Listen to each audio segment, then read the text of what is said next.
Um bom dia a todos que estão aqui para mais um evento do Centro de Estudos de Direito Municipal da PGM. Hoje nós temos aqui uma colega que é sempre colaboradora aqui do Centro de Estudos, sempre participa, sempre nos dá feedbacks, que é a Tênis Limberger. A Tênis, ela é doutora em Direito Público pela Universidade Pompeu Fabra de Barcelona, é pós-doutora em Direito também na Espanha pela Universidade de Sevilha. Ela é professora da grande universidade que nós temos aqui na região metropolitana, que é a Unicinos. Ela é professora do programa de pós-graduação em Direito, também é advogada, e ela vai nos trazer aqui o produto de um desses estudos que ela fez e que se transformou num livro que se chama Cybertransparência, Informação Pública em Rede, a virtualidade e suas repercussões na realidade.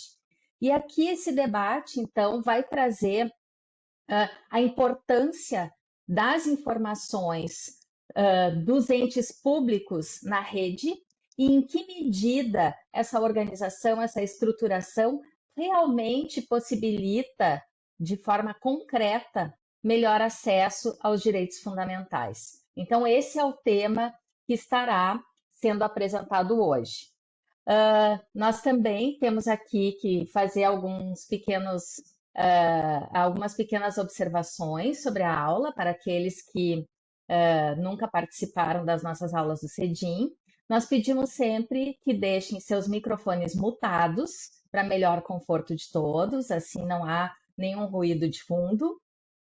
E também pedimos que todos aqueles que quiserem participar serão muito bem-vindos e podem fazer seus comentários e suas perguntas pelo chat, que oportunamente eu vou estar passando as perguntas ou os comentários para a nossa palestrante, com respostas ao final, né, doutora Tênis?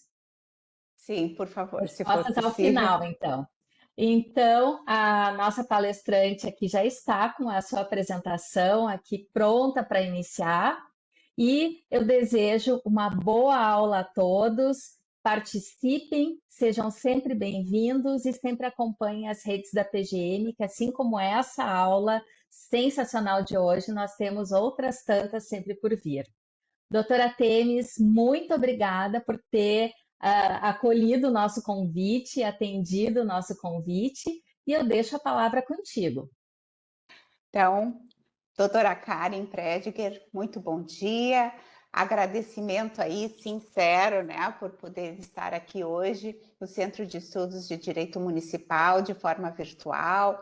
A doutora Karen sabe que eu aprecio muito, né, o trabalho desenvolvido posso chamar nossa Procuradoria do município de Porto Alegre, né, porque eu sou cidadã moradora de Porto Alegre, então, embora não tenha nascido, mas a grande parte da minha vida eu passei aqui na capital, então eu tenho a cidade realmente também como minha, com esse sentimento de pertencimento, e não é porque nós estamos aqui hoje nessa sala virtual que eu fico aí tecendo elogios, mas a doutora Karen sabe do meu profundo e sincero apreço pelo trabalho realizado, né, junto ao Centro de Estudos de Direito Municipal de Porto Alegre, né? Então, eu acho que é um importante fórum para nós estudarmos as questões do município, né? Porque conforme já é praticamente de senso comum, as pessoas vivem no município, nas cidades.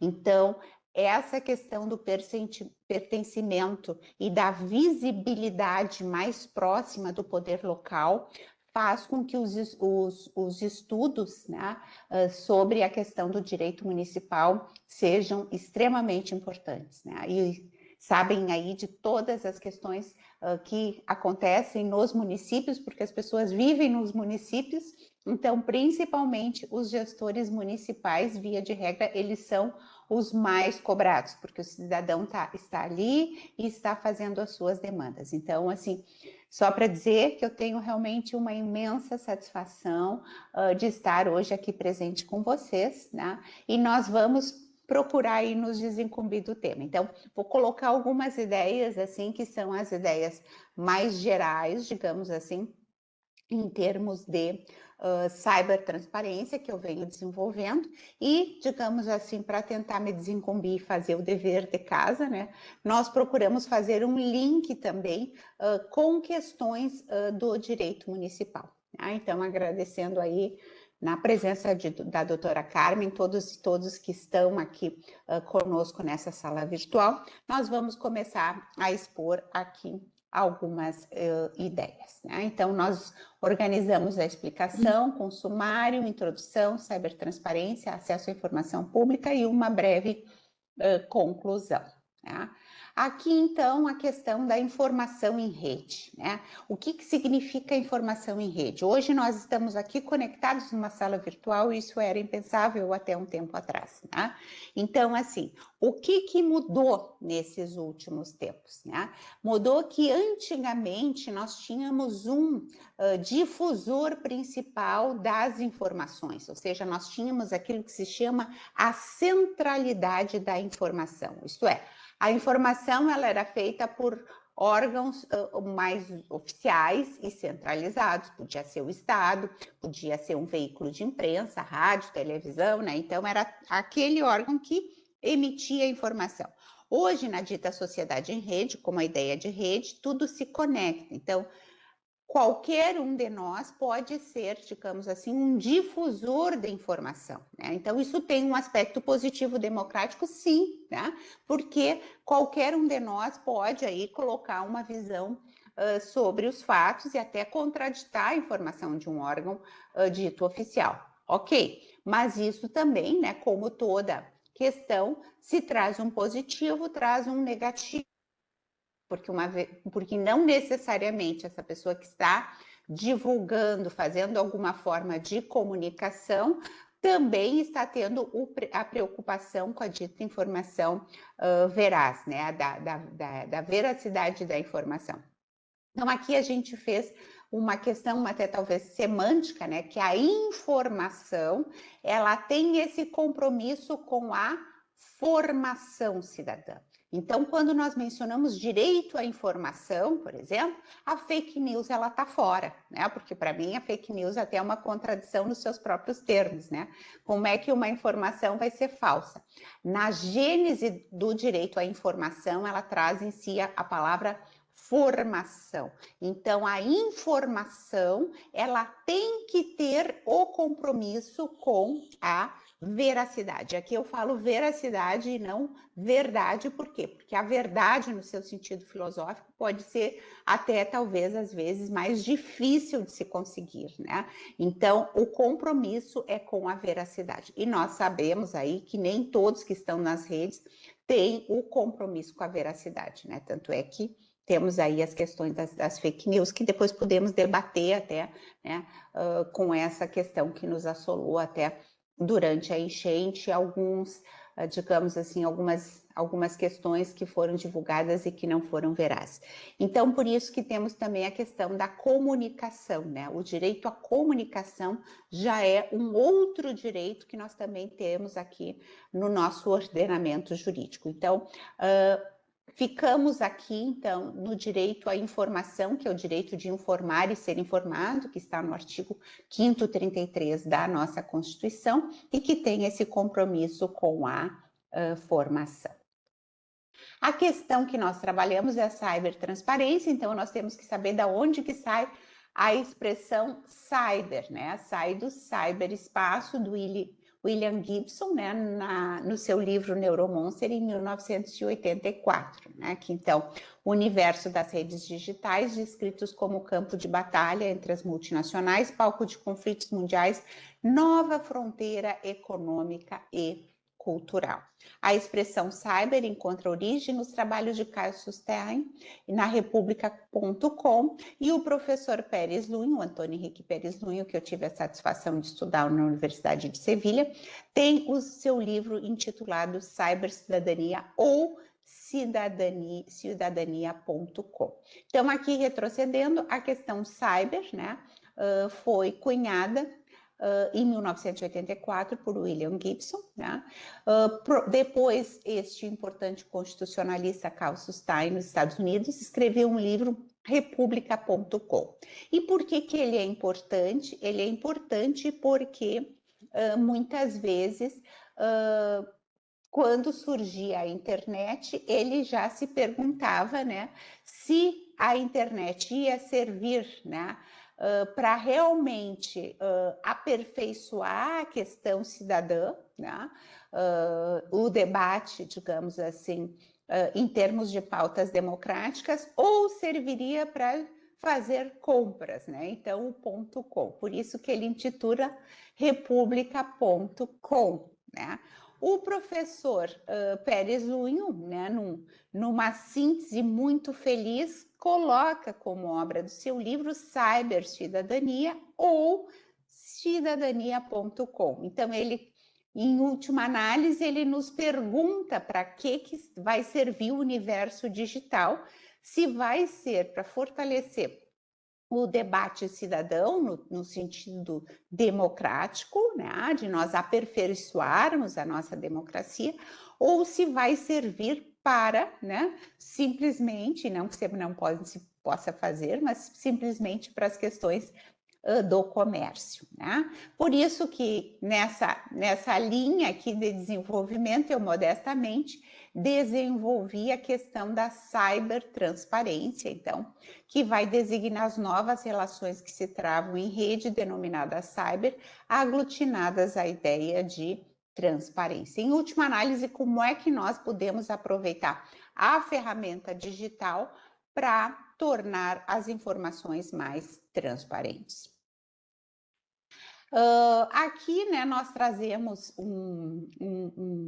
uma ação de descumprimento federal durante a pandemia, que foi bastante importante, né, que estabeleceu a questão da divulgação dos dados sanitários com relação à Covid, né, em 2020, ou seja, né, para fazer políticas públicas, vamos abrir o comércio, vamos fechar o comércio, etc., né? Precisava haver um monitoramento desses dados, ou seja, os dados, né, da pandemia não podiam ficar ocultos, eles tinham que ser transparentes, eles tinham que ser compartilhados, justamente para que o poder público pudesse agir e tomar as medidas necessárias naquele momento. Então, foi um julgamento bastante importante, né?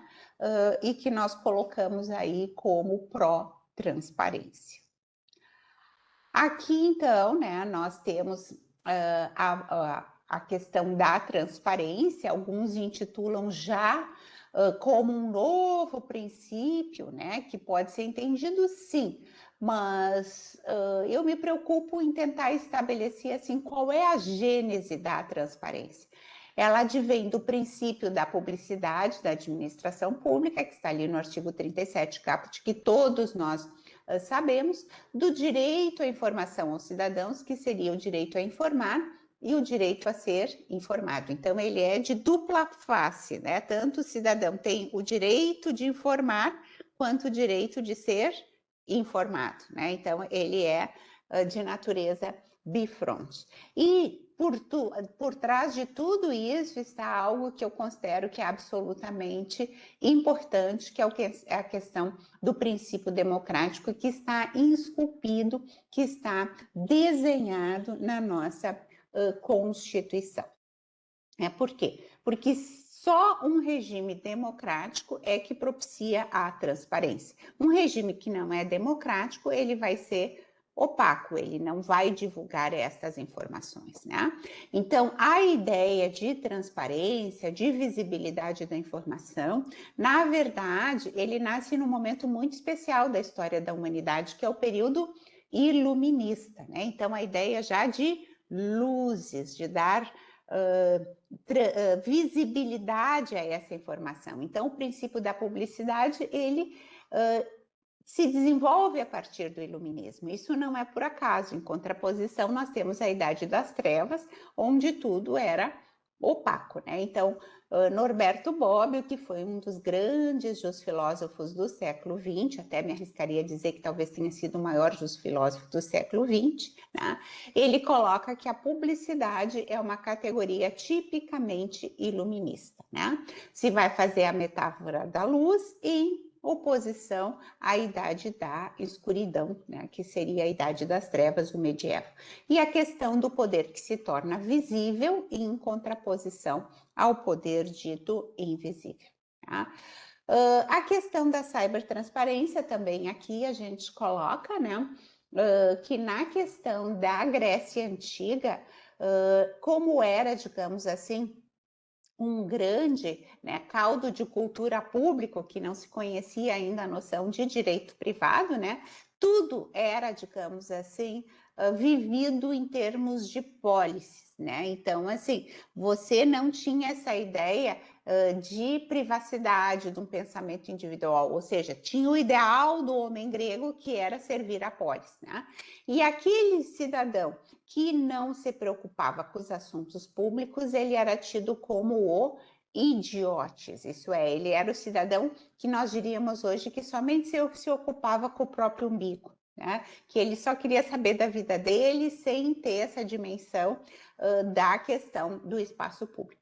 E a denominação para esse cidadão era o idiotes, né? Então, a palavra idiota que chega, né, no nosso idioma aí, ele tem a origem, né, no grego do idiotes, né, que na verdade significava que o cidadão desinformado dos assuntos públicos, né?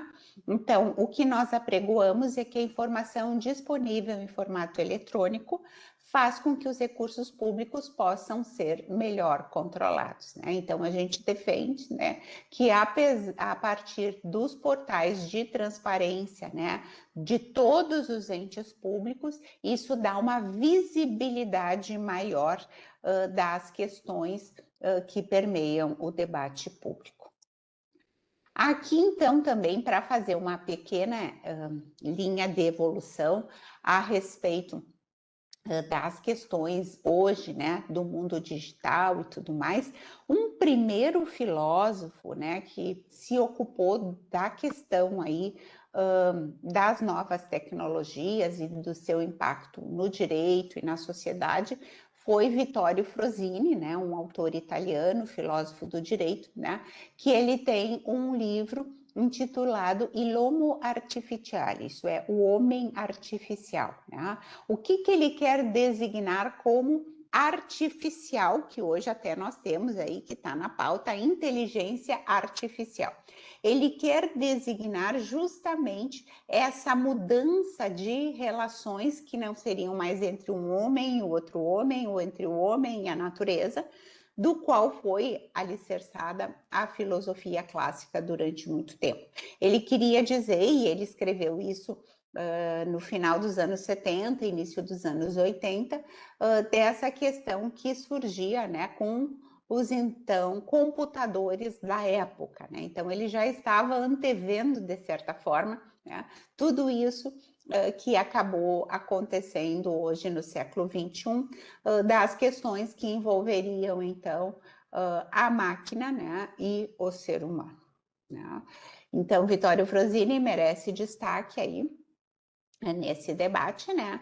Eu também não posso deixar de fazer homenagem ao professor Pérez Lunho, com seu livro Cybercidadania, o cidadania.com, e o professor Pérez Lunho também estudou com Frosini na Itália, estudou com outros professores, mas estudou também na Itália com Vittorio Frosini. Então, ele vem dessa linha da filosofia que vai se preocupar já, né, com a questão dos impactos, né, da informatização na sociedade. E vale dizer que também, quando eles estudaram isso era um tema mal visto do ponto de vista da filosofia do direito, ou seja, eles foram muito criticados, né, por não trabalhar em temas clássicos da filosofia do direito, né? Então, você ser vanguarda sempre tem também esse outro lado, né, como tudo na vida. E nós tentamos sempre desenvolver, então, a ideia da cibertransparência e dos direitos sociais. Por quê? Porque nós entendemos que com maior visibilidade, diminuição da corrupção, nós vamos ter a melhor aplicação dos recursos públicos e, portanto, a concretização dos direitos sociais. Todos nós queremos, uma educação, uma saúde pública de qualidade, a questão da moradia, agora que ficou muito em pauta em virtude da questão da enchente, Então, todos nós estamos de acordo que temos aí algumas concretizações necessárias, só que os direitos sociais, para serem concretizados, eles precisam de orçamento. Então, é importante que haja um gerenciamento probo por parte dos gestores públicos e também uma atenção, uma fiscalização por meio da sociedade. Então, assim, o que nós colocamos também que é importante para fixar como premissa, Então, com o fim do Estado-nação, ou seja, aquele Estado em que a parte do território era muito importante durante muito tempo, assim, o grande Estado e a questão do expansionismo, Então, o Império Romano, a questão dos outros povos com até questões de territórios, A Lei Mar, que eram as colônias, etc. Isso foi uma pauta importante durante muito tempo, essa questão da expansão territorial. Mas hoje, nós temos, digamos assim, um contexto um pouco diferente, que a questão de você ter um domínio da informática é algo que é extremamente relevante. Então, nós temos aí o Japão, por exemplo, que é um país pequeno, vulcânico, e que tem aí um protagonismo grande, devido à questão do avanço tecnológico. Então, nós temos aqui que o fim do Estado-nação, a questão do homem artificial do Frozzini, nos leva, então, a esse contexto de cibercidadania numa sociedade em rede, do cidadão que pode participar, que pode ter voz a partir dos portais digitais. Nesse próximo item, nós entramos, então, na questão do acesso à informação pública, a ideia de transparência, no qual nós temos atualmente mais de 100 países que possuem a lei de acesso à informação pública. Então, o Brasil está nesse movimento, nesse contexto aí, há mais de... a lei é de 2011, entrou em vigor em 2012, Então, nós estamos aí praticamente, quase com 15 anos aí de lei, Então, nós estamos... Quem é que estava te ouvindo? Nós estamos, mas estamos dentro de um contexto aí de outros países, A questão do direito fundamental à boa administração, então...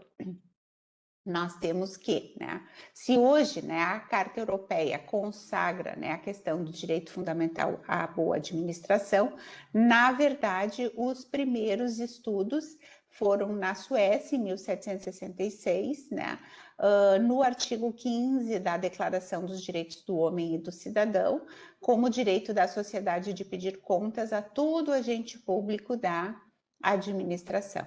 Então, eu costumo dizer assim, que hoje, se a Suécia é um país que sempre está dentre os países, com o melhor nível de transparência, é importante ver que lá, antes da Revolução Francesa, eles já tinham uma lei de acesso à informação pública. O artigo 41 da Carta Europeia vai colocar a questão da dignidade da pessoa humana, e também do direito fundamental à boa administração, que é um direito que nós ainda não temos escrito, aqui no Brasil. O artigo 5º, 33, que é o direito fundamental à informação pública, do qual, digamos assim, foi editada a Lei de Acesso à Informação Pública. E o artigo 105b da Constituição Espanhola, como acesso a arquivos e registros administrativos. A informação como prevenção, Esse é um item que para nós é absolutamente fundamental. Por quê? Porque o direito ele tem duas formas de agir, ou é punindo o que deu errado, ou é premiando o positivo, né? Então, aqui a questão da informação como prevenção é bastante importante. Por quê? Porque depois, né, em que pese aí todos os mecanismos de controle, tudo que temos a posteriori, né, via de regra é bastante incipiente o que se consegue que volte aos cofres públicos, né? Então, assim, antes da Lava Jato, os números que o Tribunal de Contas da União tinha é que, apesar de todos os órgãos de controle, né, Tribunal de Contas, a atuação do Ministério Público, os bens, aqueles que tiveram os bens lesados, então as procuradorias em todos os âmbitos, federal, estadual, municipal, somente 1% dos recursos retornava aos cofres públicos. Então, vocês vejam que é muito pouco, né, se você tem em conta, né, as questões de tudo do gasto que envolve, né, todos esses aparatos aí da justiça, né? Então, nós temos aí a questão da transparência, que acreditamos que pode reduzir a corrupção, né? E como uma iniciativa positiva, nós temos, por exemplo, o Tribunal de Contas aqui do nosso estado, que fez, né, um ranking de premiação para os municípios que mais investiam em educação. Então, aqueles que, né, investiam não só os 25%, mas passavam dos 25%, e alguns até investiam 35%, né? Então, o Tribunal de Contas tinha aí um distintivo, né, para esses municípios. É um trabalho com aquilo que Norberto Bobbio coloca normas de premiação. Então, você premia quem age em conformidade. O direito tributário, por vezes, se vale, né, das normas de premiação, né? Por exemplo, aqui no nosso município, né, aquele cidadão que paga o IPTU, né, de uma só vez, no início do ano ele consegue um desconto, né? Então, isso é uma norma de premiação. Né? Aqui, então, para a gente situar um pouco o debate, assim, numa escala mais internacional, nós temos a questão da Organização Internacional de Transparência, que analisa todos os anos 180 países, né? Que a menor nota, né, significa maior índice de corrupção, né? E a maior nota significa menor índice de corrupção. Então, aqui nós temos geralmente a questão dos países, né, que se destacam, geralmente são os nórdicos, aqui está Dinamarca com nota 9, Finlândia com 8,7, né, que a gente coloca também os Estados Unidos, 6,9, o Chile com a nota 6,6, geralmente o Uruguai também tem uma nota bastante boa, né, Portugal com a nota 6,1, e aqui a gente vê que o Brasil está com a nota 3,6, ou seja, o Brasil nos últimos anos, né, tem tido a nota 3,6, 3,8, né, no máximo 4,2, né, e eu estudo esses indicadores já faz assim um bom tempo, né, uns 20 anos, e nunca saiu do 4,2. Então, eu acho bacana apresentar essa perspectiva de tempo para dizer que os indicadores no Brasil, eles são baixos, a nota do Brasil é baixa, né? E isso não se deve a um ou outro governo, mas é uma linha de tempo aí, pelo menos dos últimos 20 anos, né? Aqui, então, os dados aqui de evolução até 2020 com 3,8, mas agora até se a gente fosse fazer, caiu para 3,6. Então, o Brasil, apesar da lei de acesso à informação, ele continua, de certa forma, estagnado, ele não tem conseguido alavancar a questão da transparência. E aqui, então, para fazer o meu dever de casa, né, nós pegamos uma pesquisa que é de 2023, do último ano, mas que pega indicadores bem atuais nas cidades, ou seja, foi feito uma análise dos dados abertos das cidades, das 26 capitais brasileiras, tá? É interessante saber que, né, foram estudados um conjunto de 100 111 conjuntos de dados, né, em 15 áreas de políticas públicas nas 26 capitais do país, né, e como é que eles chegaram a esses números? As próprias prefeituras que fizeram a indicação dos portais a serem pesquisados, tá? Então, não foi assim aleatório, eles deram, digamos assim, um ensejo que a própria prefeitura disponibilizasse esta informação para a pesquisa. Aqui, então, é interessante a gente ver aqui a questão dos indicadores, né? Aquilo que a gente já colocou, o conjunto de 111 dados, né? Os conjuntos de dados. Então, administração pública, assistência social, cultura, educação, ordenamento territorial e uso do solo urbano, finanças públicas, habitação, segurança pública, saúde, mobilidade e transporte, esporte e lazer, meio ambiente, legislação e infraestrutura urbana, dentro desses critérios de acesso, licenciamento, documentação, formato, detalhamento e temporalidade. Aqui, então, digamos assim, grosso modo, o resultado total da pesquisa, né? Então, das 26 capitais no Brasil, Porto Alegre está numa boa condição, está em 6º lugar, tá? Mas o que é interessante, pessoal, a gente dá uma olhada que aqui nós estamos, vamos dizer assim, do bege, né? Para o mais escuro, né? Porto Alegre está aqui, dentre os indicadores encontrados, num nível médio, né? Superior, porque só 3 estão nessa categoria. Na melhor colocação está São Paulo e BH, né? Nós estamos juntos com Recife, Curitiba, Fortaleza e Porto Alegre. Os demais estão num nível aqui de trevas, bem opacos, tá? Mas o que a gente vê aqui, ó? Que a classificação das capitais começa no médio, né? Que aqui foi colocado de 0 a 100. Então, em nível bom, que seria 61 a 80, ou em nível alto, de 81 a 100, nós não temos nenhuma das capitais brasileiras. Ou seja, a gente está aqui trabalhando ainda com o patamar 6, né, que é o nível médio que foi colocado aqui para São Paulo e para Belo Horizonte, né? Então, nós temos aqui o nível baixo, do 21 ao 40, e o nível opaco, que é do 0 ao 20. Então, vocês vejam aí que a imensa maioria das capitais brasileiras está com nível opaco de informação, né? Então, assim, é bastante preocupante aí a realidade que nos é apresentada.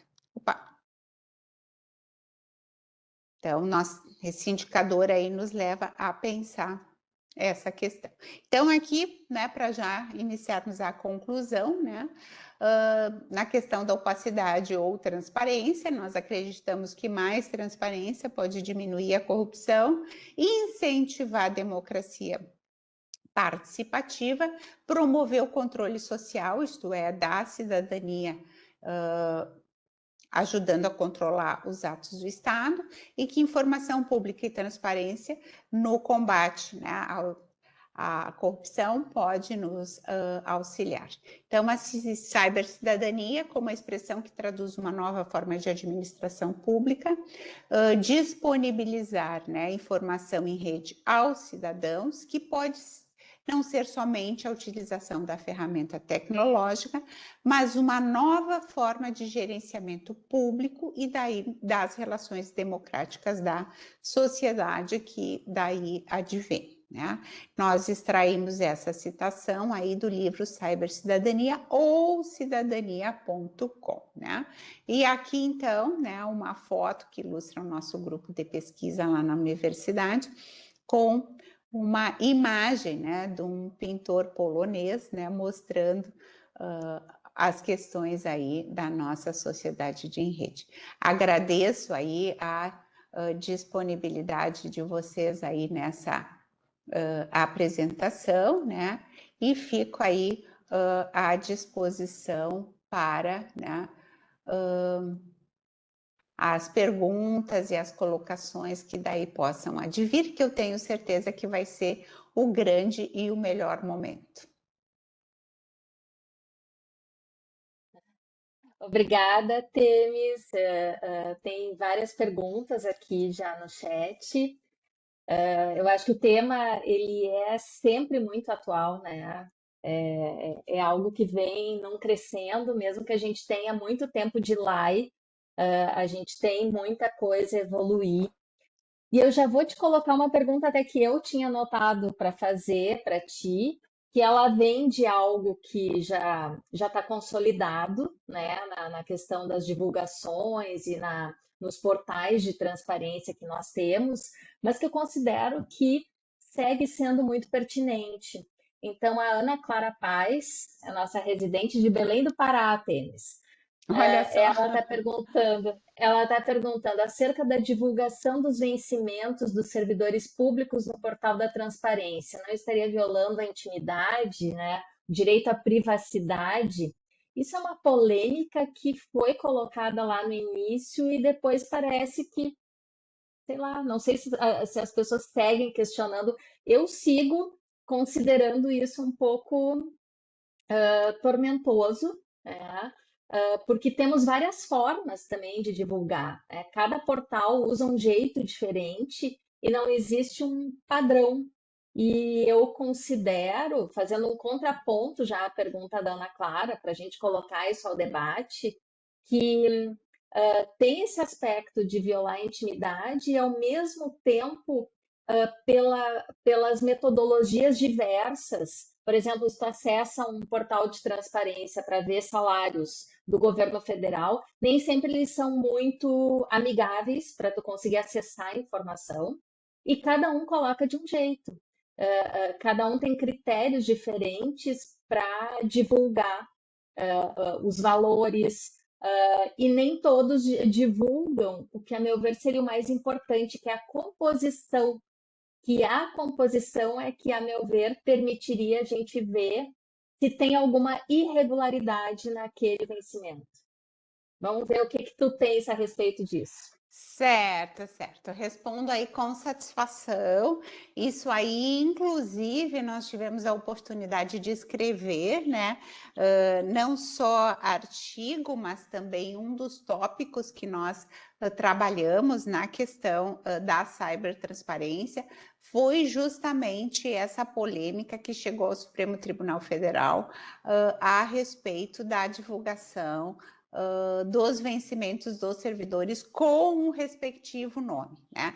Então, ali na época, né, nós trabalhamos em questão desse julgamento e tivemos bastante atenção.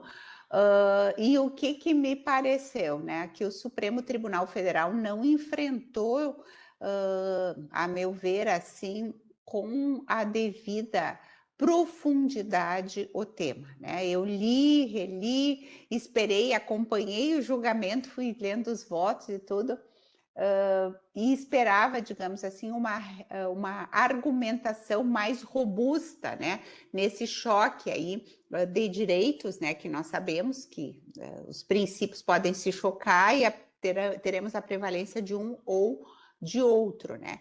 E, a meu ver, as questões atinentes à privacidade do servidor público e a questão da publicidade não foram corretamente debatidos, né? O argumento utilizado pelo Supremo Tribunal Federal, a meu ver, foi um argumento dito de autoridade, ou seja, nós, o Supremo Tribunal Federal, quando saiu a Lei de Acesso à Informação Pública, abrimos os nossos vencimentos. Logo, todos os que estão abaixo da pirâmide, né, eles também têm que divulgar esse tipo de informação, né, do nome, do sobrenome e também os vencimentos, ressalvados aquelas informações que são de ordem pessoalíssima, como, por exemplo, a questão de algum desconto com relação a alimentos e tudo mais, né? Então, assim, eu também, né, tive aí mais de 30 anos de função pública, sou servidora pública jubilada, né? E também me senti assim violada naquela época, e ainda me sinto até hoje, né? Porque ainda como recebo pelos cofres públicos, está lá meu nome, sobrenome e a questão dos vencimentos. E me sinto por quê? Né? Porque eu acho que ali os membros do STF não, digamos assim, não sopesaram algumas diferenças, né? Porque eles, e acho correto, como eles são 11 ministros, eles contam, por óbvio, com um staff diferente em termos de segurança, etc., que nós, comum dos mortais que estamos aqui na base, né, da pirâmide jurídica, nós não temos, né, tudo isso, e acho que não teria como também termos, mas o fato é que, né, nós ficamos expostos, né, à questão dos vencimentos, e isso expõe também não só a nós, né, mas também as nossas famílias, e se sabe aí que a gente vive num país onde muitas vezes ainda tem sequestro relâmpago e outros problemas mais bastante graves. Então, eu acho que isso, né, essa exposição afeta ou pode afetar, inclusive, não só a privacidade, mas a segurança do servidor público também. E isso não foi enfrentado pelos ministros do STF. Né? Então, o que eu defendo, né, para não parecer contraditório? Eu defendo a transparência, sim, mas eu creio que teriam outras formas, né, de nós fazermos a divulgação, e eu, na época, eu defendi a questão da matrícula. Né? Então, na matrícula, você tem ali os vencimentos do servidor e facilmente você tem a identificação. Hoje, todo digamos assim, toda a composição do vencimento do servidor público, ele está adstrito ao princípio da legalidade. Então, os servidores, eles têm uma média de vencimentos. Então, assim, é fácil de você ver, como inclusive houve aí em altos escalões, que segundo, né, nos noticiou aí o Tribunal de Contas da União, né, diárias que foram concedidas aí, né, nababescamente, né, num número bastante elevado, né, que foram concedidas, e isso, né, você tem ali facilmente perceptível uma discrepância desses ganhos, né? Então é fácil para quem vê num portal, se todo mundo está ganhando X e alguém está ganhando 3X, 4X, isso é facilmente verificável e pode-se daí fazer um pedido de informação para saber, olha, por que todos ganham X e alguém está ganhando 4X, né? Aí, bom, aí vai responder, essa composição aconteceu por causa de diárias. Então, você tem outros mecanismos, né, que não sejam uma exposição com nome e sobrenome. Então, na época, eu defendi a matrícula, né, como sendo uma forma de divulgar esses valores, porque eu acho que sim, que a sociedade tem o direito de ter essa informação, né? Mas em contrapartida, eu acho que você não precisa ter uma exposição do servidor. Essa foi a primeira colocação que eu escrevi na época, e a segunda, pessoal, o bom, né, da gente escrever algumas vezes é que você já marca uma posição, né? E ali, quando marcamos a posição, eu ainda disse, olha, tá todo mundo preocupado aí com a questão do vencimento do servidor público, ok? Né? É um dado, né, de digamos assim, de despesa pública, mas e a questão das licitações, que geralmente são o sangramento maior. Então, assim, você pode ter aí uma composição além do adequado, com número excessivo de diárias. Pode, né? Mas isso é infinitamente menor se comparado aí a algum problema licitatório. Né? Então, na época, eu escrevi isso foi escrito antes da Lava Jato. Eu digo, olha, eu acho que está havendo um direcionamento de colocar em holofotes sobre algo que não é onde acontecem os problemas lesa pátria, tá? Será que não estamos deixando outros setores aí sem luzes para desviar a opinião pública? E pouco tempo depois aí nós tivemos aí não estou fazendo crítica nem a favor ou contra, mas se começou aí o debate da Lava Jato, né? Então eu acho que a gente tem que ter muito cuidado também com algumas pautas que por vezes são orquestradas. Então, não sei se me estendi demais, mas esse é um assunto assim que eu gosto, que eu já tive a oportunidade aí de Eu acho que é estudar um tema, e me eu acho debruçar. Eu acho que é um tema bem sensível para quem está dentro da administração pública e, ao mesmo tempo, eu acredito na importância da divulgação de dados, mas desde que sejam coisas de relevo, ou que permitam descobrir as discrepâncias. Agora, divulgar que o fulano A ganha X, o Beltrano B ganha X.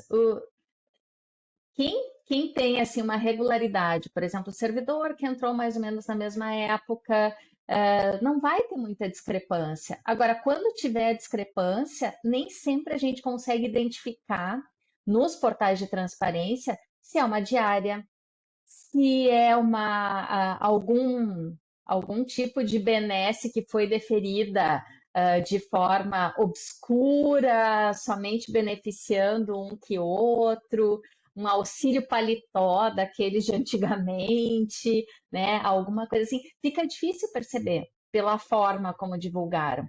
Então, na verdade, aquela transparência que seria para resguardar o recurso público acaba muito mais servindo para que a opinião pública seja jogada contra o grupo todo de servidores, né? Então, eu vejo muito isso. Essa é a minha crítica, que a gente não consegue enxergar o que está discrepando, o que é realmente irregular, né? Bom, tem várias outras perguntas aqui. Deixa eu passar, peraí aqui. Eu vou pegar e vou começar lá de cima, as primeiras, que senão eu me perco, porque o pessoal bota aqui no chat nome por causa do certificado, e senão a gente vai perdendo as que entraram primeiro. Vamos ver. O Ariel.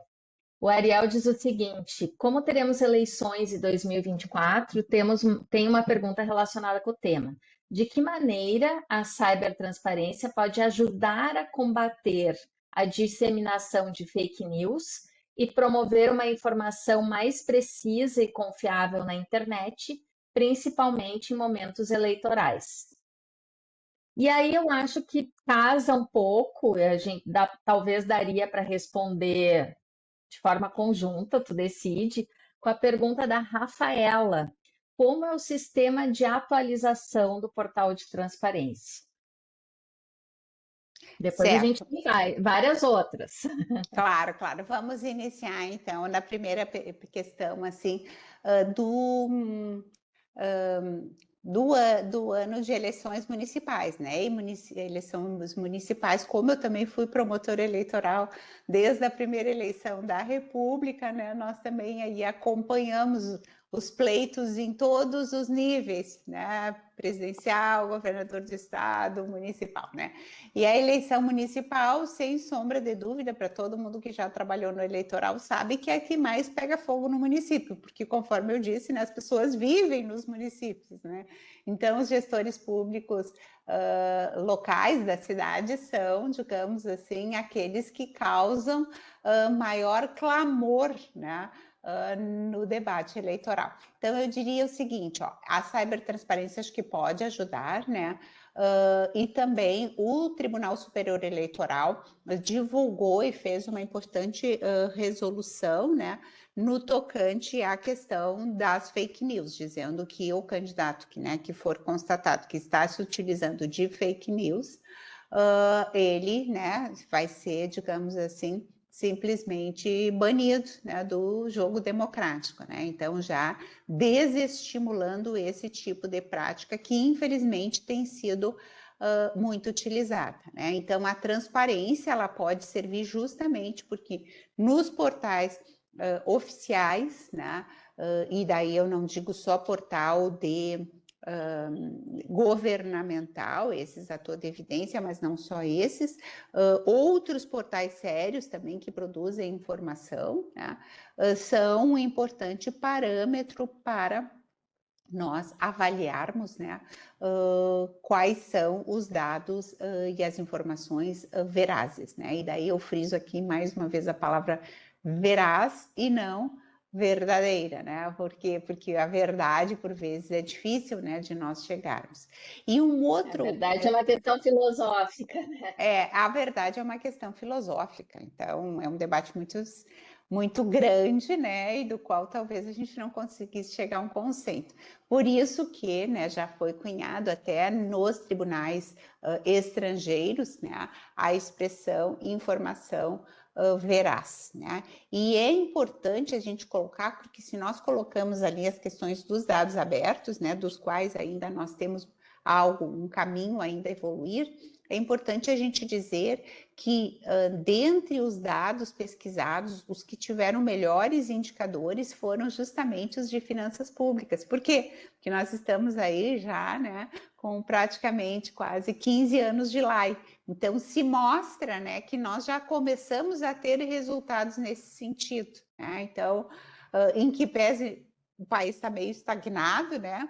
Nos portais e nas questões municipais já se vê que essa é uma área que se tem avanços, né? Por causa da lei, por causa dos trabalhos dos operadores jurídicos. E no tocante às atualizações, né, a questão da regularidade dos portais. Uma vez nós fizemos também uma pesquisa, né, FAPERGS, né, que foi aqui, inclusive, digamos assim, mobilizou para a publicação do livro, né? Fizemos uma pesquisa nos portais dos municípios aqui do nosso estado, né? Por regiões. E o que nós constatamos e medimos? Foi mais ou menos uma averiguação mensal a respeito da questão dos dados, né? Então, o que nós vislumbramos, né? Então, o desejável é que cada vez que tem uma alteração, esse dado ele seja alterado, né? Mas em média, a regularidade de atualização, que a lei não fala um prazo certo, né? E acho que nem teria por que descer essa minúcia, mas o que se observa é que justamente todo mês, né, nós temos alguma atualização. Por que o mês? Porque, né, todo mês os servidores têm um ganho distinto, a todo mês também a administração faz os seus pagamentos com relação aos fornecedores, a todos aqueles da cadeia que têm algum valor a receber, tá? Então, respondendo objetivamente, a lei não traça esse parâmetro, né? Mas a nossa pesquisa aí, né, e da questão da prática mais ordinária da administração, se chega à conclusão que essa atualização ela é mensal.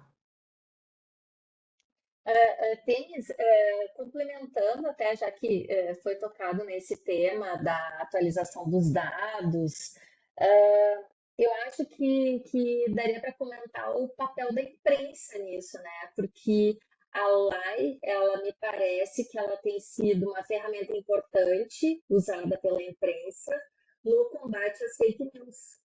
Não sei se tu vê também essa relação. Sim, aqui né, nós colocamos a questão do controle social como um todo, né? Mas quando nós dizemos controle social, não é somente o controle da cidadania, né?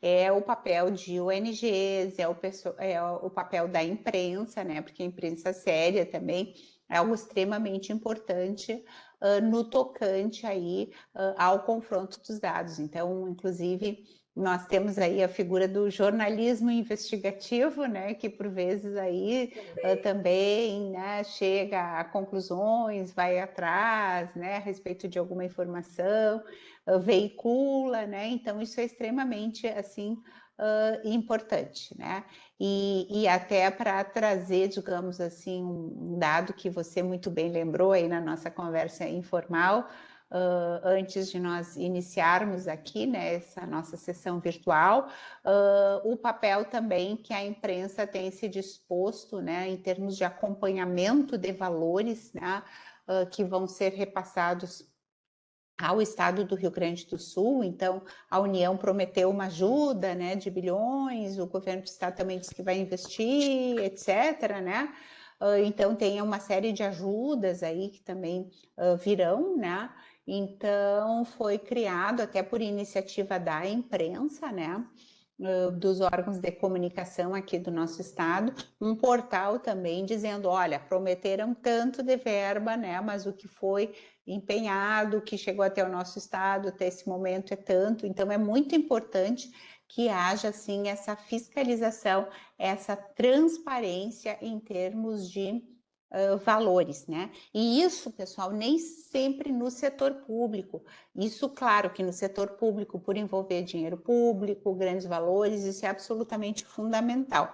Mas aqui, né, puxando, digamos assim, não puxando a brasa do assado, porque, enfim, mas só para dar um exemplo que eu reputei assim bastante positivo, né? É que nessa onda de solidariedade que se viveu, nós tivemos aí arrecadação de valores de muitas instituições públicas e privadas, né? Que por vezes estavam albergando pessoas e tudo mais.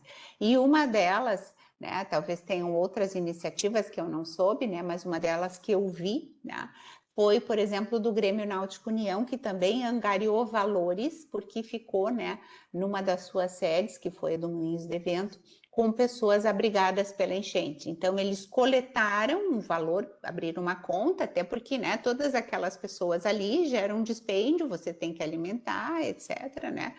Então, o clube, ele fez um espectro de todas as doações que foram recebidas, colocou ali item por item tudo que tinha sido gasto e colocou um saldo positivo ainda de caixa, que tinha, digamos assim, sido arrecadado, que não tinha sido gasto, em que seria, digamos assim, encaminhado a entidades que posteriormente seriam divulgadas, né? E eu achei que foi uma iniciativa, assim, muito pró-transparência. Por quê? Porque o clube, até por não ser uma entidade pública, ele não tem o dever legal de prestar contas, mas ele estava, digamos assim, imbuído de um dever ético, né? Porque tinha recebido valores e porque devia essa prestação de contas, e ele espontaneamente, né, publicou ali tudo que tinha sido gasto, né, recebido, gastos,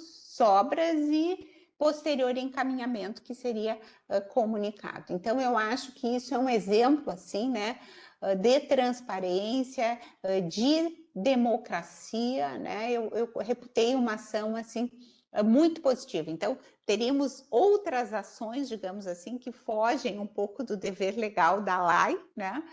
Mas que por vezes a própria sociedade civil ou um órgão de imprensa se arvora para colaborar na transparência, ou por vezes até uma associação civil privada também já imbuído desse espírito democrático, presta eticamente contas aí a todos aqueles que contribuíram, né? Então, eu acho que, em que pese aí dos nossos indicadores não serem assim tão elevados e positivos, mas eu reputo aí que nós estamos avançando na caminhada. Eu também eu vejo de uma forma bastante positiva. Eu que, assim como tu, tenho uma longa trajetória na administração pública, eu vejo que, embora a gente seja muito crítico e saiba que não estamos e que estamos longe do patamar ideal de transparência, mas que a transparência que existe hoje, ela é absurdamente maior do que aquela transparência que havia quando eu ingressei no serviço público. Isso eu percebo, ou quando eu estudava, né, na faculdade. Então, talvez muitos jovens ou recém-egressos, né, do meio acadêmico, talvez eles não consigam ter essa percepção, porque o progresso ele é lento, né, e sempre encontra um embate, encontra algumas resistências, nem sempre percebidas também. Mas sobre essa questão do trabalho da imprensa na questão da enchente, eu coloquei o link do site que se chama Painel da Reconstrução. Tá? Eu coloquei ali o link e ele, então, por ali a imprensa para evitar, inclusive, fake news ou, inclusive, algum aproveitamento eleitoreiro, da questão de quem contribuiu mais, quem está melhor na jogada. Então, pega esse painel tem sido alimentado, quanto foi prometido por cada ente da federação, aqui focado, claro, de uma forma mais ampla, no âmbito federal e estadual. Então, os municípios, como são mais de 300 municípios atingidos, não tem como contemplar isso no painel. Mas então, por exemplo, tem a promessa federal de 85 bilhões, o valor pago até o momento é de quase 15 bilhões, sendo que 17 bilhões já estão empenhados, né? Então, a gente tem aquilo que tá reservado já efetivamente no orçamento. No âmbito estadual, a promessa é de 1,9 bilhão e já foi pago 1 bilhão 187 milhões. E ali, para quem tiver interesse em ver, tem um símbolozinho do lado de cada valor, em que dá para compreender o que foi, o que eles consideram valor pago, né? Dinheiro depositado na conta do beneficiário, o que é valor liquidado, né? O que é valor empenhado. Então, tem alguma forma de esclarecimento para a sociedade poder acompanhar e poder ter o discernimento, né, nessa proposta também de combate a fake news ou de eventuais direcionamentos, né, enviesados da informação. Tênis, eu queria trazer aqui, tem uma outra pergunta que eu acho muito interessante, muito propícia para a transparência, que é a pergunta da Isabela Hidalgo. Como a cibertransparência pode contribuir com a fiscalização dos atos de concessão de incentivos tributários? Isso é uma matéria que muitas vezes fica um pouco obscura. As pessoas costumam enxergar mais aquele tributo que lhes é exigido, lhes é cobrado. Agora, muitas vezes passa um pouco batido e fica um pouco disperso, informações dispersas sobre incentivos tributários, ou seja, promessas a determinados setores produtivos de que vão ter algum tipo de benefício, né? Ou que vai ter algum tipo de renúncia com relação à arrecadação, na tentativa de estimular um determinado setor. Então, e coisas que às vezes geram permanência, uma dependência daquele setor ad eterno, e são recursos dos quais o ente público está abrindo mão justamente e deixando de destinar a direitos sociais, ao aprimoramento de direitos sociais para contemplar alguns setores produtivos. Como que tu enxerga isso? Teria que ter um portal trazendo isso de modo mais compilado? Os observatórios, algum observatório se dedica a isso? Porque a gente não comentou do papel dos observatórios, né? Que são um papel bem relevante. A gente tem observatório de Tribunal de Contas, a gente tem observatório de transparência e tantos outros que contribuem também para essa cybertransparência. Karen, excelente questão aí que tu nos coloca, né? Isso aí também nós já tivemos oportunidade de nos debruçar, pesquisar e, inclusive, escrever, né? Na revista Interesse Público tem um artigo de nossa autoria justamente com um graduando da Unicinos, um trabalho que eu orientei, né? Que nós nos dedicamos a isso, ou seja, por vezes, né, o cidadão ele fica mais atento a isso, aquilo que foi efetivamente gasto, né? Mas aquilo que, por vezes, é um benefício concedido, é uma renúncia fiscal, etc., né? Onde é que isso está? Então, o pesquisador, né, ali da pós, inclusive ele é procurador do município, eu acho que não vai nenhuma inconfidência aqui de revelar o município, ele é procurador do município de São Leopoldo, né? E ele fez um estudo dos portais de transparência dos 10 maiores PIBs aqui do nosso estado. Então, todos os municípios que têm maior arrecadação, Porto Alegre, Caxias, Canoas, Novo Hamburgo, né, etc. Então, ele pegou os 10 maiores PIBs aqui do nosso estado, porque são muitos, né? Então fica difícil de estudar os 497, mas eu acho que o critério foi assim legítimo, né? Por quê? Porque onde você tem uma maior arrecadação e maiores dispêndios, em teoria, nesses municípios é que você vai ter, digamos assim, em teoria, uma maior renúncia. Então, ele pegou os 10 maiores PIBs aqui do nosso estado e foi verificar, né? E ele fez essa verificação contínua, né? Durante mais de um ano, todos os meses, para ver se alguma informação a respeito disso constava.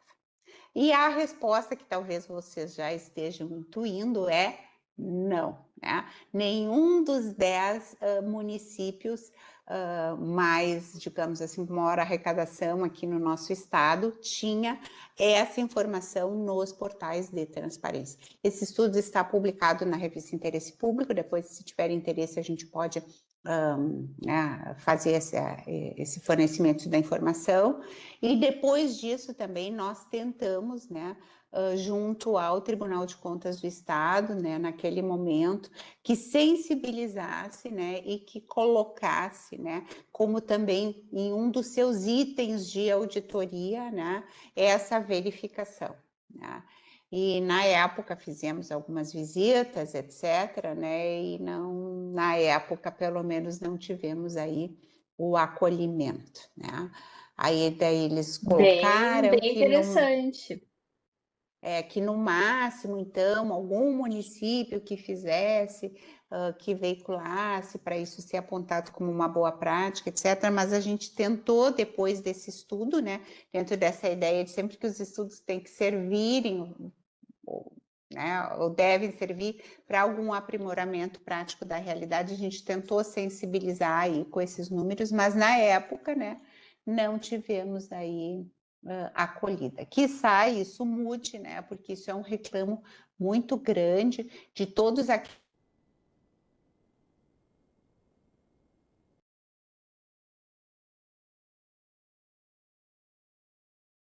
no âmbito federal. A gente fica sabendo aí de algumas ajudas barra renúncias aí de alguns setores que são bastante ricos, né, e que são aquinhoados aí com determinadas renúncias, isenções e assim por diante. Eu tenho agora uma outra pergunta aqui da Vanessa Feijó. A LGPD também se relaciona com a lei e com princípios constitucionais? Na visão da professora, quais foram as principais contribuições da LGPD no estudo da cibertransparência? Certo, ótima pergunta também, agradeço, né? O que eu poderia dizer assim? Durante a edição da Lei Geral de Proteção de Dados, né, foi muito perguntado, mas como? Se a gente tem uma lei de acesso à informação que diz que tem que abrir informação, e se a gente tem uma Lei Geral de Proteção de Dados que diz que se deve proteger, as duas se chocam, se contraditam. Eu digo, olha, por vezes até pode se, né, ter algum choque, mas como toda ponderação, né, nós temos aí conflito de princípios, né, e temos formas de resolver. Então, isso também foi objeto de nosso estudo. Nós também temos uma publicação na revista de Direito Administrativo, dando conta justamente de uma proposta de interpretação sistemática entre a Lei Geral de Proteção de Dados e a LAI. E ali nós nos debruçamos mais até no tocante à questão da proteção de dados no setor público. Nós fizemos uma análise mais desses artigos ali, que são do 23 ao 30, para apresentar mecanismos de compatibilização, certo? Então, assim, Por vezes podem se chocar, podem, mas é possível uma convivência. E ali a gente desenvolveu uma série de mecanismos, né? E o que nós podemos invocar também em termos, né, da questão do direito comparado. Nós vemos ali que mais de 100 países têm lei de acesso à informação pública e a grande maioria desses países também tem lei geral de proteção de dados, ou seja, a lei geral de proteção de dados até ela é mais nova do que a lei, né? Mas isso inverte, digamos assim, determinada ordem cronológica nos outros países. Por quê, né? Porque nos outros países, né, tem países aí já de longa data, né?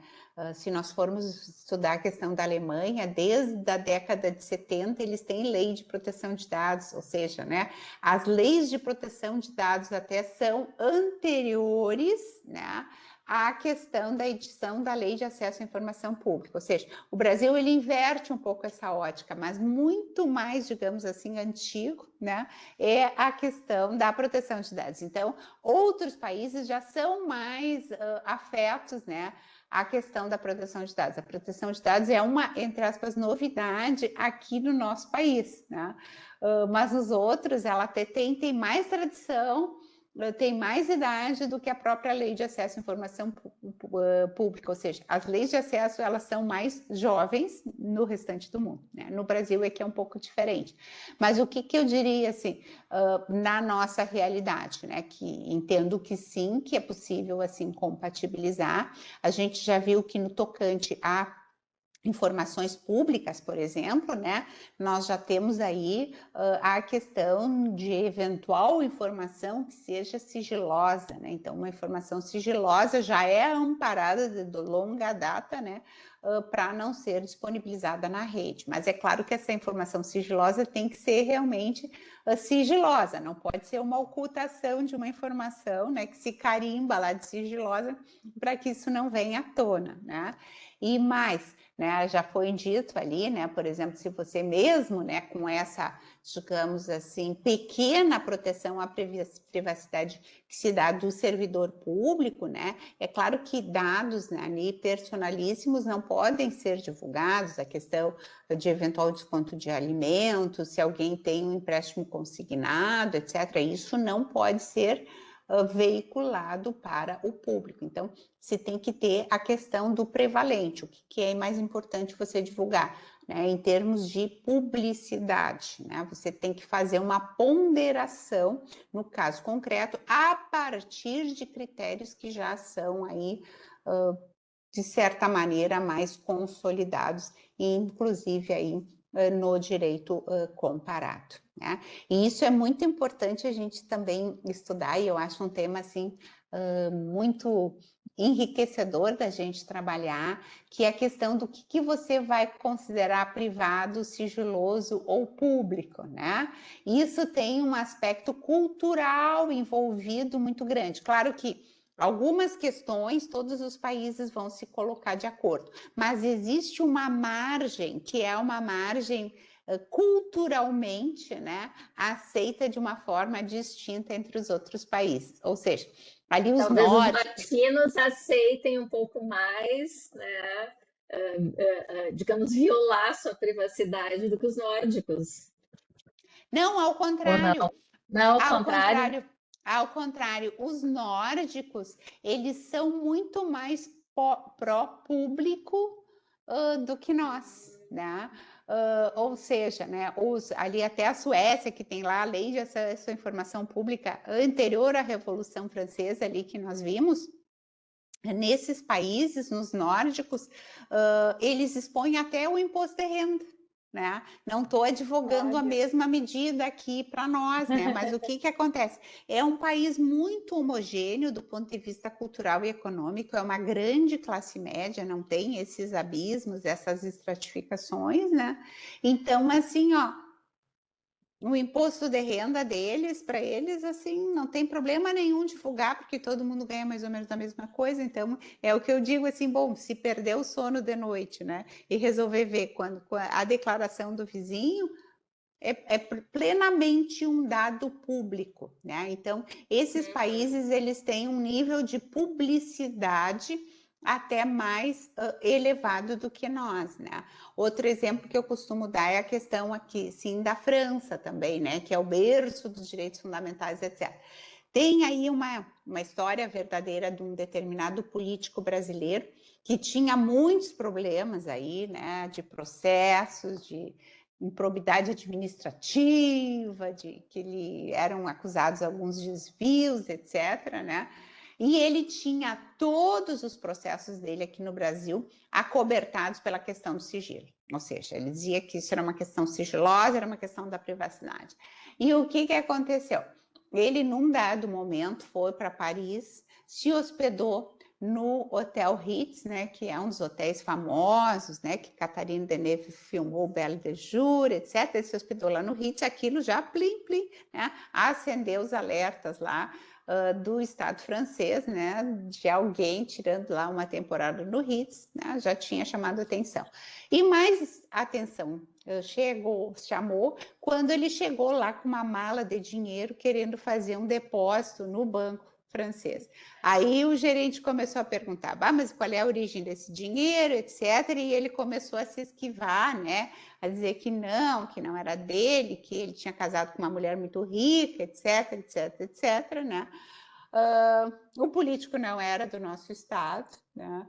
E o que aconteceu? No outro dia, né, o nome dele com o sobrenome estava lá no Le Monde, né, em alto e bom tom, dizendo que político brasileiro, nome fulano de tal, etc., tinha tentado abrir uma conta, né, no banco francês, não tinha conseguido declarar a origem do dinheiro e tinham negado o depósito. Então, assim, a França, berço dos direitos fundamentais, ela considerou que aquilo era uma informação com um caráter público e esse público era predominante a questão do privado. Então, eu quero dizer assim, contei toda essa história para dizer que eu sou uma defensora da privacidade, inclusive estudei a questão da privacidade frente às novas tecnologias, só que, por vezes, privacidade e sigilo se prestam para ocultamento de alguns dados e algumas informações que são revestidas do caráter público. Né? Então, se eu defendi a questão da não exposição do nome do nosso servidor público, sou uma defensora da privacidade, mas também, assim, estudando a questão num cenário mais amplo, eu vejo que algumas vezes, né, algumas questões que são acobertadas pelo sigilo, na realidade, são dados que estão sendo ocultados da informação pública do debate cidadão. Eu acho que isso muitas vezes acontece nas próprias respostas de perguntas que são feitas à administração pública mediante emprego da lei, né? Nem sempre se consegue a resposta mais completa possível, às vezes ela é um pouco evasiva, né? Exatamente. Até aqui o Henrique Wayne, não sei se pronuncia assim, muitas ONGs de LAI nos fazem pedido de acesso à informação. Ele trabalha na Secretaria de Transparência. Fazem pedido de acesso à informação pelo ESIC, que é o Sistema Eletrônico de Informação ao Cidadão, através da transparência passiva aqui na Secretaria da Transparência. Então, ele está confirmando que entra bastante coisa. Inclusive, cada secretaria tem seu núcleo, né, para poder responder. E ele está dizendo que, inclusive, de várias partes do país, essas ONGs pedem. Ele complementa, então, aqui a informação. E eu tenho uma pergunta aqui até das minhas colegas do Centro de Estudos. A divulgação dos dados abertos é fundamental para a transparência ativa.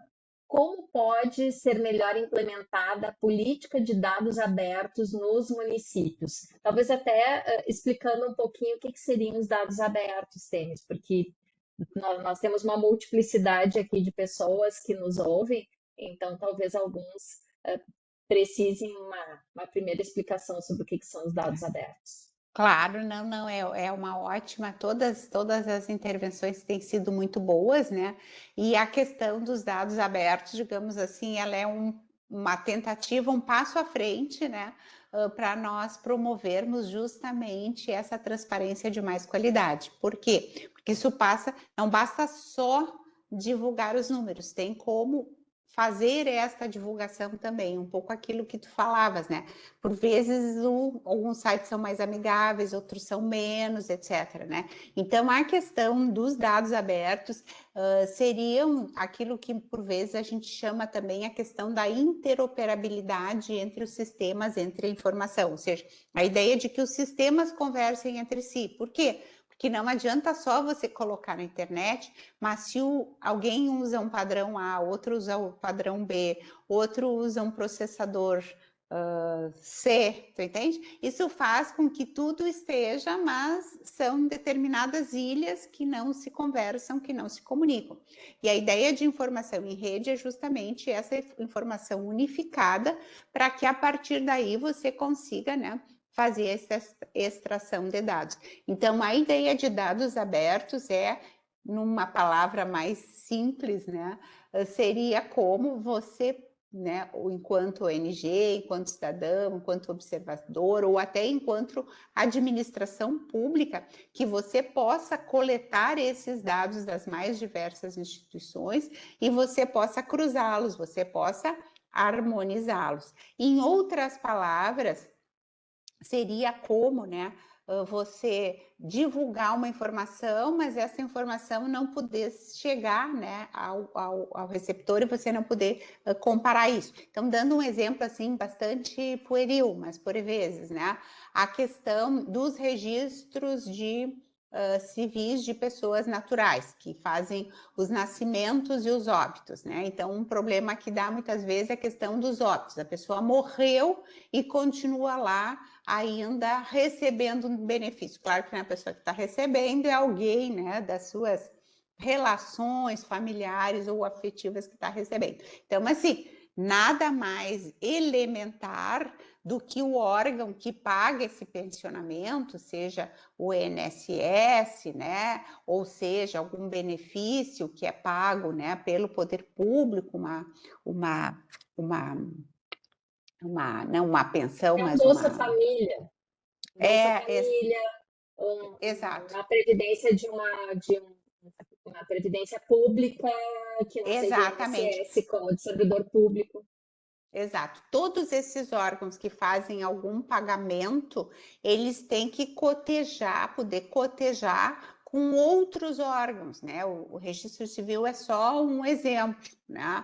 Então, assim, tem que poder haver um cruzamento dessa informação. Por isso que a questão dos dados abertos são um padrão para lançamento desses dados, para que eles possam ser cruzados, para que eles possam conversar. É o que, digamos assim, na questão do direito digital se fala em interoperabilidade, né, da questão dos dados, né? Por quê? Porque não pode o morto ficar recebendo um pensionamento, um Bolsa Família, ou agora aí um auxílio enchente, né? A pessoa mora lá no bairro que não foi atingido e, no entanto, tá lá, né? Isso aí deve aparecer, se bem conheço um pouquinho o Brasil, né?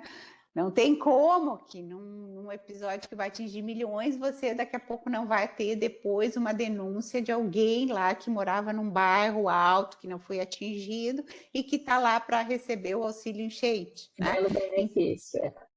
Então tem que ter um meio de cruzar lá o registro de imóveis, de ver onde é que a pessoa mora, né?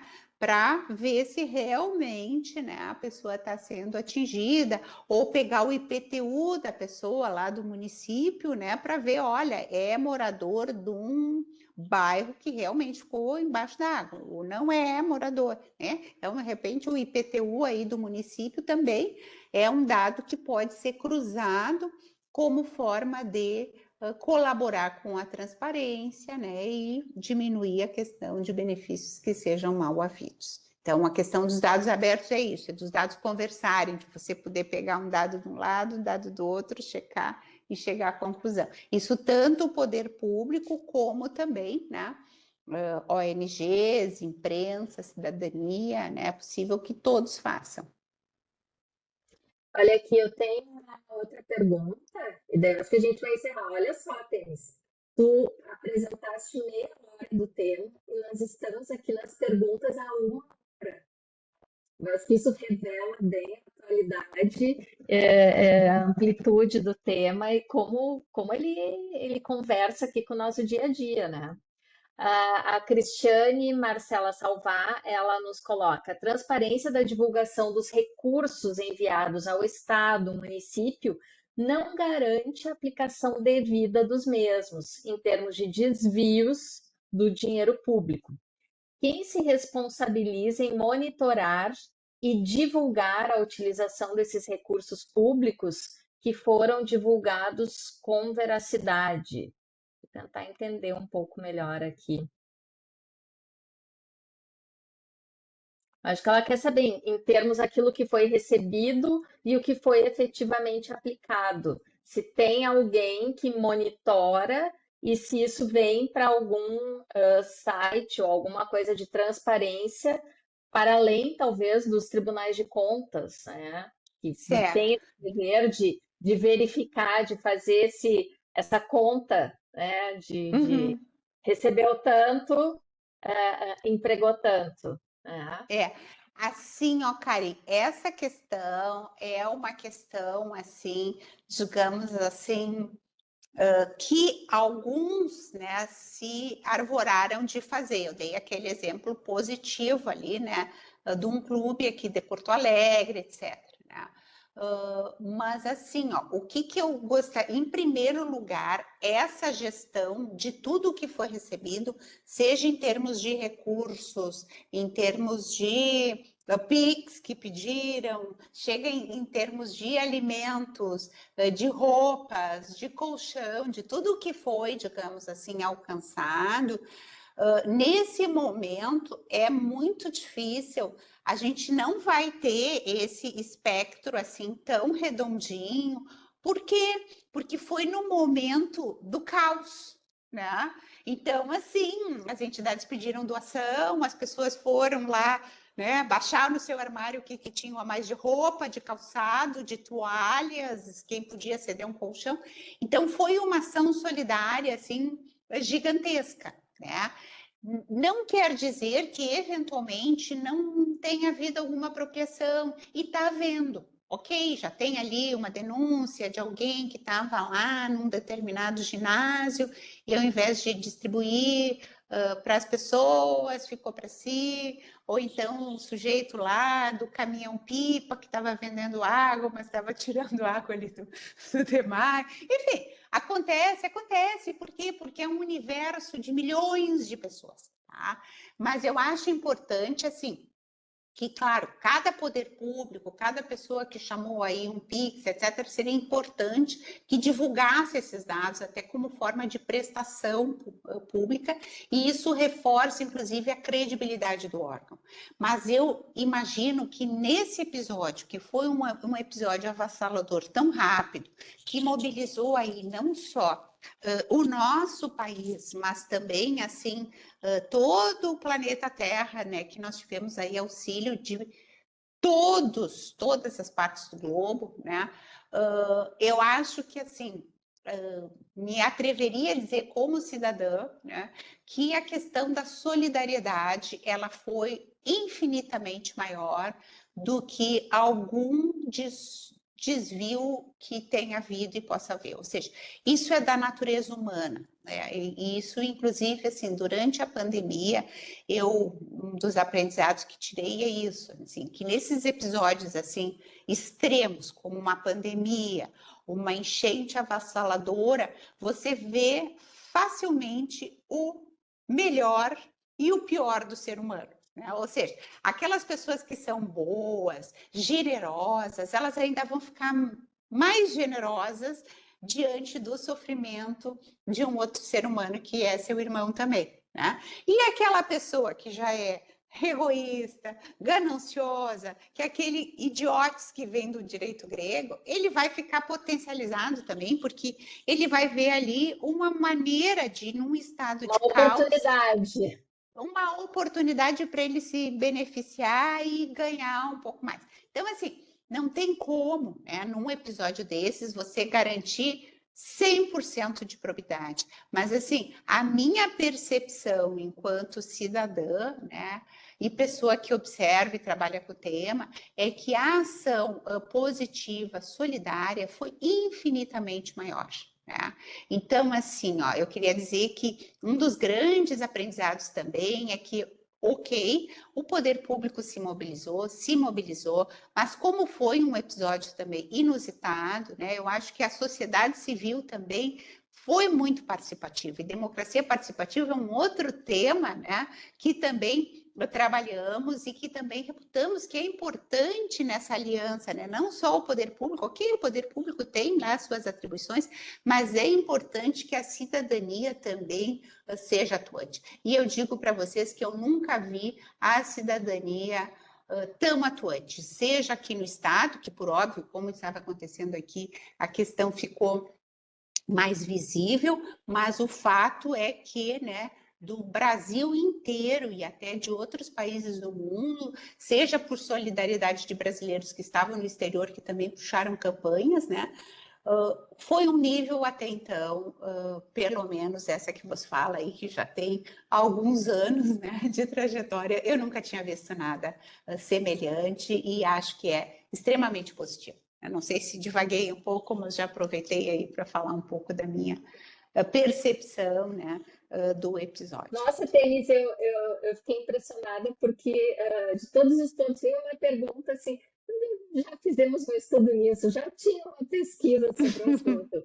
Eu acho que isso é realmente demonstrativo do papel do professor, né, de direito administrativo que veste posição de professor como uma missão, né? De contribuir com a realidade. Eu acho que é isso que a gente está fazendo aqui também, para as pessoas entenderem um pouco mais, enfim, para a gente poder trazer debate, trazer aquela luz do iluminismo, né? E a gente mostrar o que é possível, também apropriar as pessoas daquilo que já evoluiu, né?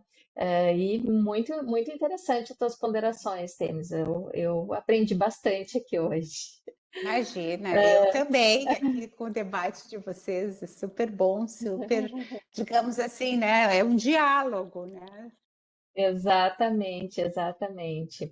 Bom, encerramos aqui a nossa conversa, né, esse nosso diálogo. E eu agradeço muito, Temis, a tua participação, que foi extremamente produtiva. Agradeço a todos que participaram intensivamente, trazendo seus questionamentos, muito pertinentes também, excelentes perguntas. E eu convido a todos para seguirem acompanhando essas conversas. Eu espero que a Temis esteja conosco de novo. Nós teremos dia 2 de julho aqui uma apresentação de um outro livro, com debate também, que é o livro Direito Público Democrático, e que vai envolver temas de improbidade administrativa, de estaneamento, com uma professora também, advogada do Rio de Janeiro, que é a Thaís Marçal. Então, a Temis vai estar aqui de novo. Para quem gostou hoje, ela deve voltar, né? A maior chance é de voltar, tem um pequeno risco aí de sair um julgamento dela, mas a princípio ela participa novamente. Muito obrigada a todos, né? Mantenho sempre o convite para que vocês participem e essa aula ela foi gravada e oportunamente será disponibilizada no canal do YouTube. Então convido vocês que sempre sigam as redes da PGM, tá? Para que nem todos recebem o e-mail com as dicas do CEDIM, mas então que sigam @pgm.poa, que lá então são divulgadas as nossas aulas, normalmente às terças e quintas, às 10 horas da manhã online. Tá? Excepcionalmente a gente divulga quando sai outro dia. Muito obrigada a todos, um bom dia para ti, Temis. Voltamos a nos falar em breve e um até logo.